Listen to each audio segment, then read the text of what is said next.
Hello everyone, I am Miss Raagas and this time we will tackle Quarter 1, Week 6, Part 1 in Mathematics 9. Entitled Quadratic Inequalities. The most essential learning competency is illustrates quadratic inequalities. Let's have a short activity.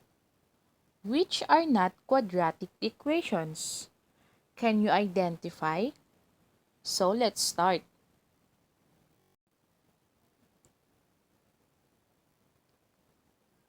We have x squared plus 9x plus 20 is equal to 0. And we have 2s squared plus 7s plus 5 is greater than 0. Which of these is not a quadratic equation? If your answer is 2s squared plus 7s plus 5 is greater than 0, you are right. Very good, students. Next, we have 3w squared plus 12w is greater than or equal to 0, and 4x squared minus 25 is equal to 0, which is not a quadratic equation. If your answer is 3w squared plus 12w is greater than or equal to 0, your answer is correct. Good job! Next, we have m squared is equal to 6m minus 7 and t squared plus 90 minus 21 is less than 0, which is not a quadratic equation. The correct answer is t squared plus 90 minus 21 is less than 0. Very good. Now, let us define quadratic inequality. A quadratic inequality is an inequality that contains a polynomial of degree 2 and can be written in any of the following forms. First, in the form of ax squared plus bx plus c is greater than 0. Second, in the form of ax squared plus bx plus c is less than 0. And in the form of ax squared plus bx plus c is greater than or equal to 0. And lastly, in the form of ax squared plus bx plus c is less than or equal to 0, where a, b, and c are real numbers and a is not equal to 0. Let's have the following examples.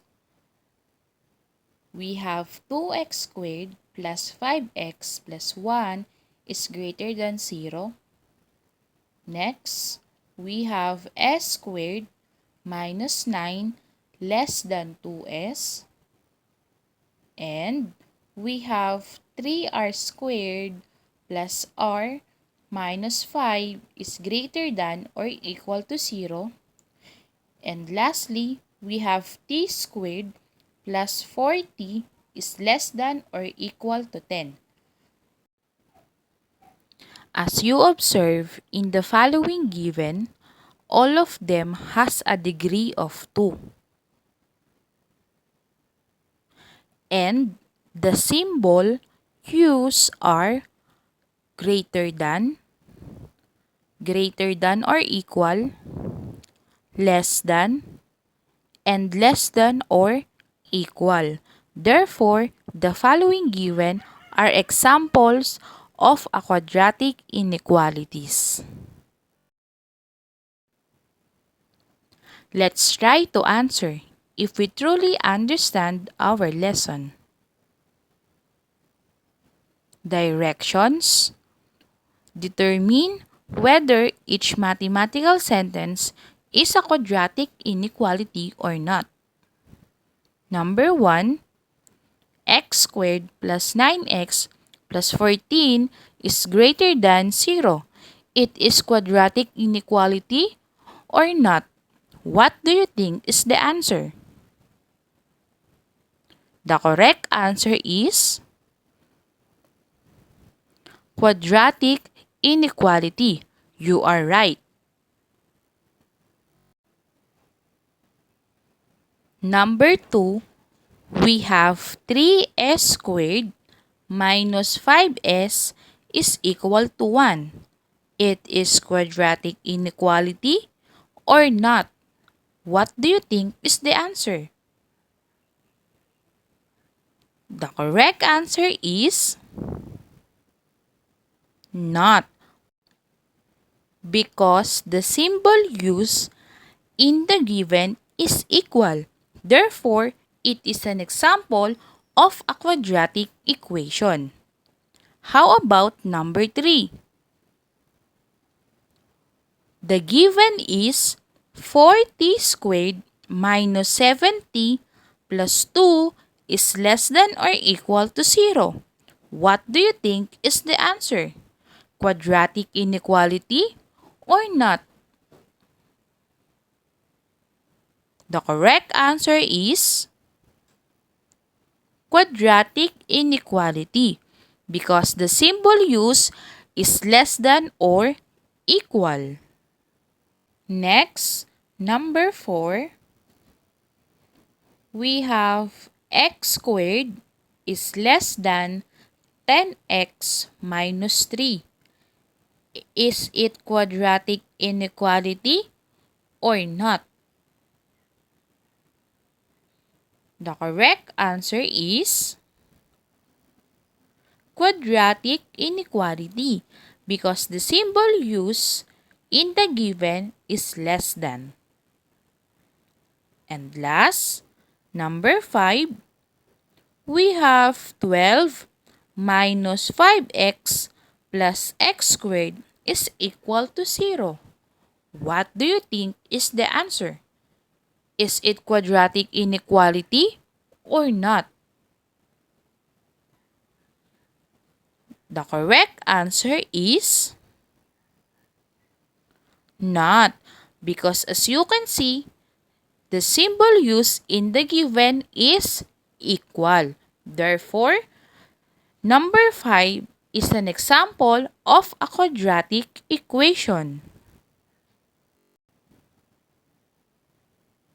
Remember that quadratic inequality is an inequality that contains a polynomial of degree 2 and uses an inequality sign less than, greater than, less than or equal, and greater than or equal.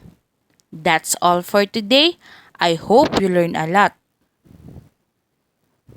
For the references used, we have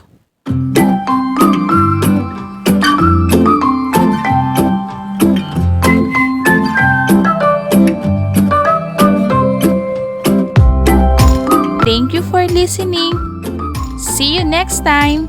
Bye!